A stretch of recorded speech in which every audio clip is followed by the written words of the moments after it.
There's a memory inside you, a strange ache that appears when you stare at the sea too long, a quiet voice that whispers when you hold a crystal close, a longing for a place you've never been but somehow deeply know. That place was Lemuria, before history had words, before pyramids touched the sky, before Atlantis rose. Lemuria was already singing.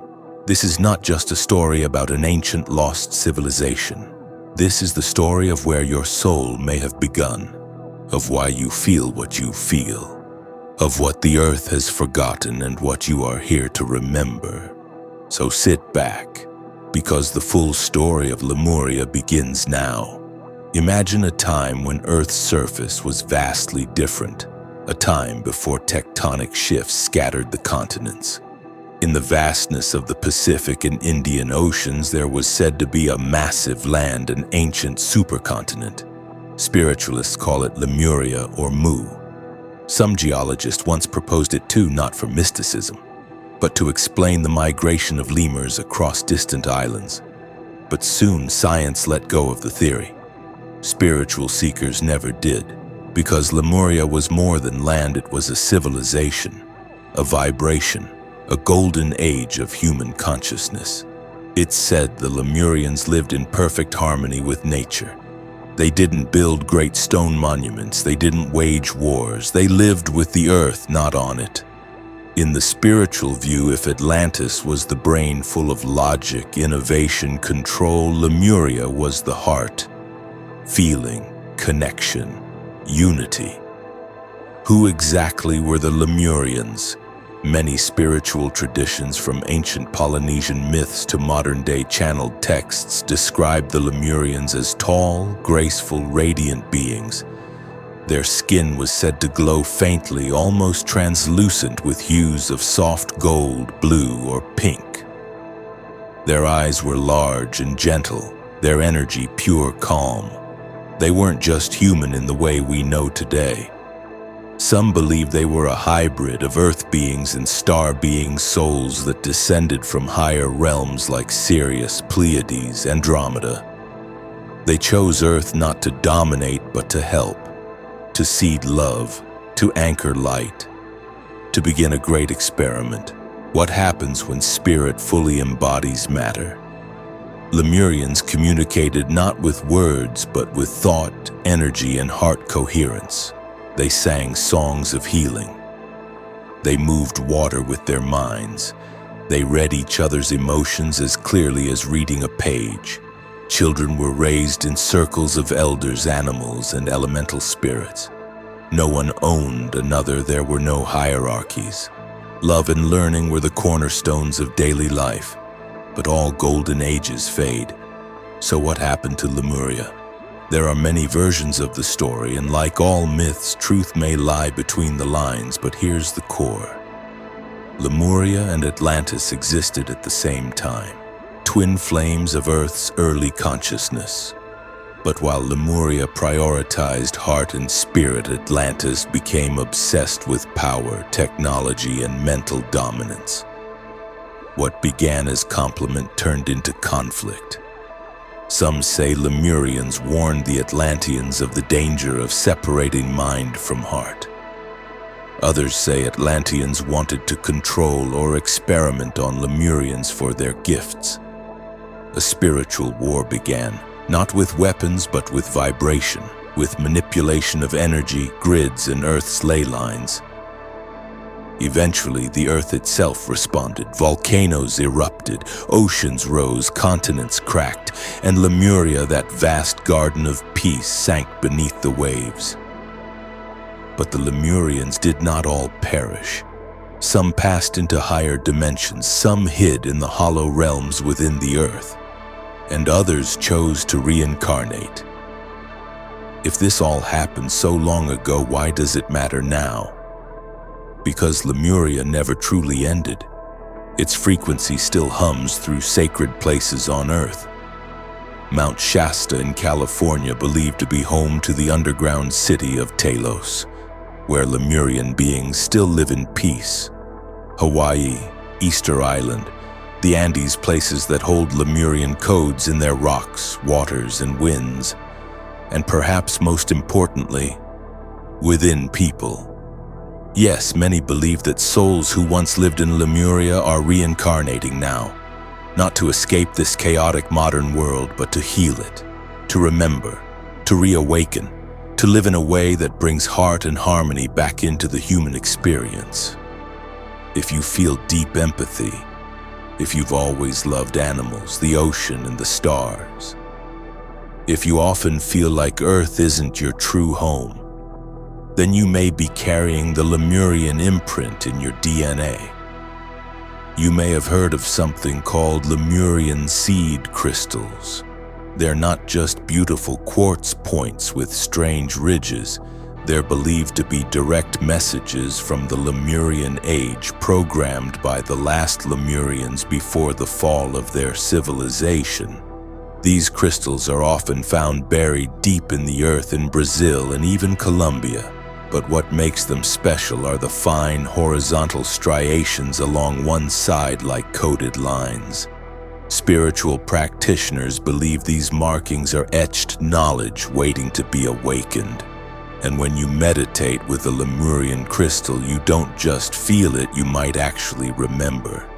People describe visions of glowing temples, underwater cities, or even the sensation of floating weightlessly. Some feel intense waves of love. Others experience a deep sadness, like a memory of a home long gone. It's like tuning into a radio station you forgot you knew. Holding one is like being handed a key to your own forgotten soul story. If you've made it this far in the video, chances are something deep inside is resonating. So let's explore the 7 common signs that you may carry Lemurian energy. 1. Deep connection to water. You feel most alive near oceans, rivers, or even rain. Water heals you physically, emotionally, and spiritually. 2. You're highly empathic. You absorb energy like a sponge. You feel what others feel, sometimes too much. You might have been called too sensitive, but it's your strength. 3. You remember things you shouldn't. Dreams of ancient cities, rituals, or floating above the earth.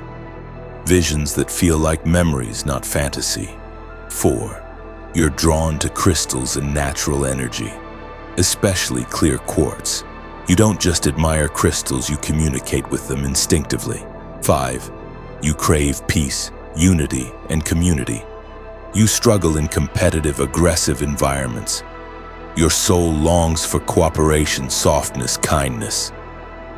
6. You feel homesick, but not for any place on earth. There's a yearning you can't explain. You miss something ancient, a way of being, a vibration of love you know you once lived. 7. You feel called to heal or help, even if you're unsure how. You might be a therapist, artist, teacher, energy worker, or simply the friend everyone turns to for comfort. If this sounds like you, that's not coincidence, it's resonance. The call of Lemuria may be awakening in you. Let's pause for a moment and zoom out. Because often when people hear about Lemuria, they ask, wait, isn't that just like Atlantis? Atlantis and Lemuria are said to have coexisted, but spiritually they were opposites, the dual energies of humanity's early evolution. Atlantis, focused on logic, science, mastery of technology, developed advanced tools, machines, even weapons, became obsessed with power, control, and manipulating nature. Lemuria, focused on heart, emotion, intuition, lived in harmony with Earth's rhythms, valued spiritual connection over material mastery.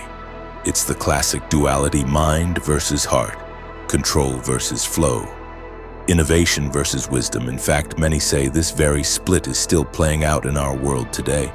Cities versus nature, tech versus spirit, speed versus stillness. And the call to remember Lemuria is really the call to rebalance humanity, to bring heart back to the head, to bring love back into leadership, to bring spirit back into science. So how did it all end?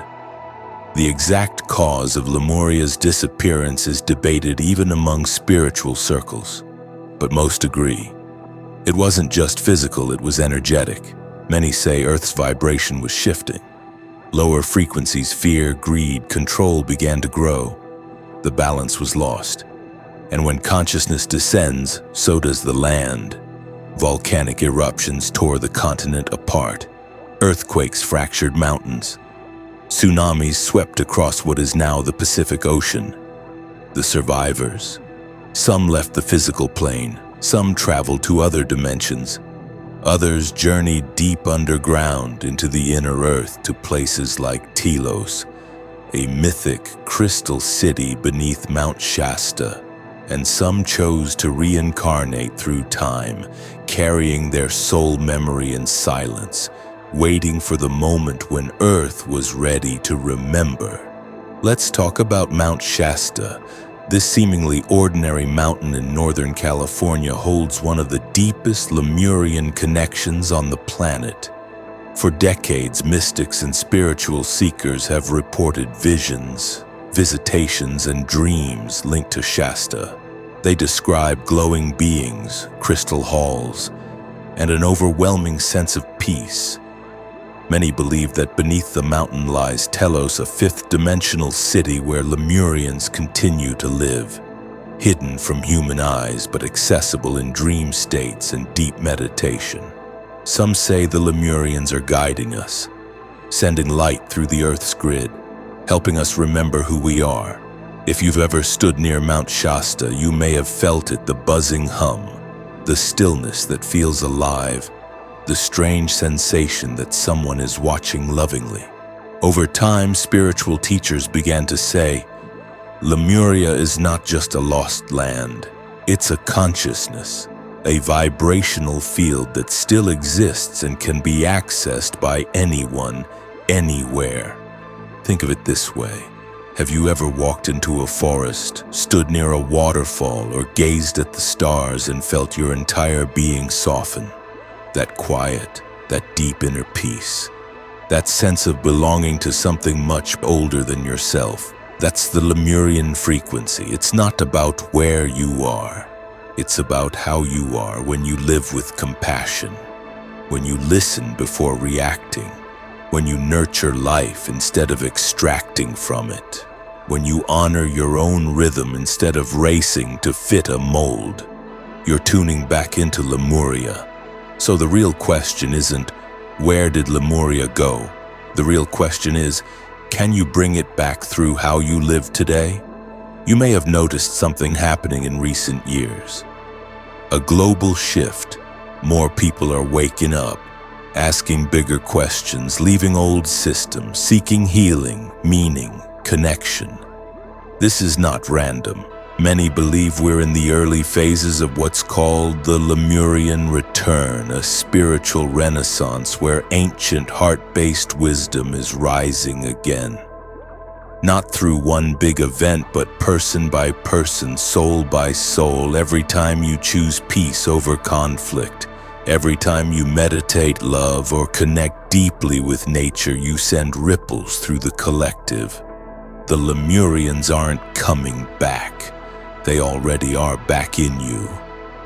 We are the returners, the rebuilders, the memory holders. This isn't just a story you're hearing. This is a mission you may have signed up for long before you were born. So what does it mean to embody Lemurian energy in the modern world? It doesn't mean escaping to a remote island, though tempting. It means bringing Lemuria here. Here are some simple ways. Practice heart-centered living. Pause before acting. Ask, what would love do? Listen to your emotions. Share openly. Be honest, but kind. Connect with nature every day. Lemurians didn't visit nature, they were part of it. Even in the city, find a tree, a patch of sky, a breath of fresh air. Talk to it. It hears you. Crystals as companions. Use quartz, rose quartz, aquamarine stones that hold gentle frequencies. Place them near your bed or meditate with them to tune into ancient codes. Practice sound and water healing. Lemurians used sound, singing, toning, and vibration for wellness. Try singing, chanting, or even just humming when you feel tense. And spend time near water, rivers, oceans, even a bath. Create community, not competition. Lemurian society was built on shared wisdom, not winning. Support your friends, lift others up, and build relationships based on authenticity, not status. You don't need to be perfect or fully awakened. You only need to be willing. That's all Lemuria ever asked. What if you've forgotten your Lemurian soul? It's okay. Most of us did. We were born into a world that forgot, a world that told us we were separate, small, broken. That survival meant numbing your heart, competing for love, hiding your truth. But that was never who you truly were. You didn't lose Lemuria, you just built layers over it. And now you're peeling them away. With every healing, with every awakening moment, you are remembering, I am light, I am love, I am ancient, I am home. Let's end this journey not just with knowledge, but with experience. If you're watching, listening, feeling this in your body, then take a moment right now. Close your eyes, breathe in deeply, and imagine a soft golden light glowing at the center of your chest. This is your Lemurian heart. Maybe it's been closed, maybe it's been scared, maybe it forgot how to trust in a world that often hurts soft things. But now, just for this breath, let it open. Imagine waves of love, ancient and pure, washing through you. Like warm ocean tides, cleansing, remembering, returning. You are not broken, you are not late. You are exactly where you were meant to be, remembering exactly what you were meant to remember. And now it's time to live it. So what is the full story of Lemuria? It's not something buried beneath the sea. It's not just a tale of glowing beings and underwater cities. The full story of Lemuria is this. It is a part of human consciousness that never died. It is the soul's memory of living in harmony with earth, spirit, and each other. And it is returning now through people like you. Not because you are better, but because you remember something essential that this world forgot. That love is real, that softness is strength, that peace is not weakness, it's the greatest power of all. So go, speak gently, love boldly, feel fully, heal freely. You are not the end of the story, you are its next chapter.